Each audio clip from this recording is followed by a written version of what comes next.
एक छोटे से रंगीन गांव में एक नटखट लेकिन बहुत समझदार बच्चा रहता था। उसका नाम था टिंकू। टिंकू को रात का समय बहुत अच्छा लगता था क्योंकि तब आसमान में तारे चमकते थे और चांद मुस्कुराता हुआ दिखाई देता था। टिंकू हर रात अपनी छत पर जाकर चांद से बातें करता। चांद मामा, आज आप इतने चमक क्यों रहे हो? चांद बस चुपचाप मुस्कुरा देता। गाँव के बड़े लोग कहते थे, अरे टिंकू, चांद थोड़ी बोलता है, लेकिन टिंकू को पूरा विश्वास था कि चांद जरूर बोलता है। एक रात पूर्णिमा थी। चांद बहुत बड़ा और सुनहरा लग रहा था। टिंकू छत पर लेटा लेटा चांद को देख रहा था। अचानक उसे लगा जैसे चांद हिल रहा हो। तभी एक धीमी मीठी आवाज आई, टिंकू, क्या तुम मेरी मदद करोगे? टिंकू घबरा गया, लेकिन फिर हिम्मत करके बोला, कौन?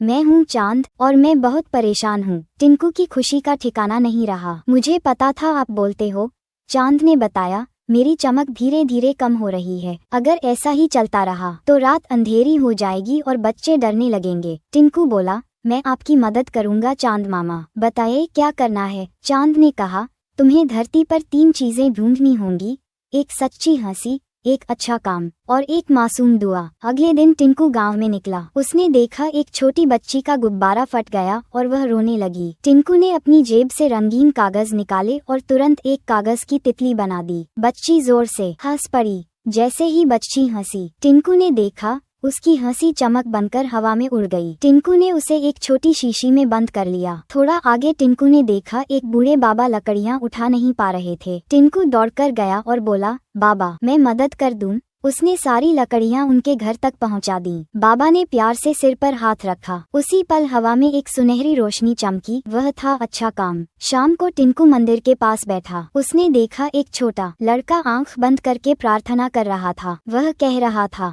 भगवान, मेरी माँ ठीक हो जाए। उस दुआ में इतना प्यार और सच्चाई थी कि टिंकू की आंखों में आंसू आ गए। वह दुआ भी रोशनी बनकर टिंकू के पास आ गई। बस रात होते ही टिंकू छत पर पहुंचा। उसने तीनों चीजें चांद की ओर उठाई। पूरा आसमान रोशनी से भर गया। चांद पहले से भी ज्यादा चमकने लगा। चांद बोला, धन्यवाद टिंकू, तुमने साबित कर दिया कि हंसी, मदद और दुआ से दुनिया उजली होती है। चांद ने टिंकू को एक छोटा सा तारा दिया। जब भी उदास हो, इसे देखना।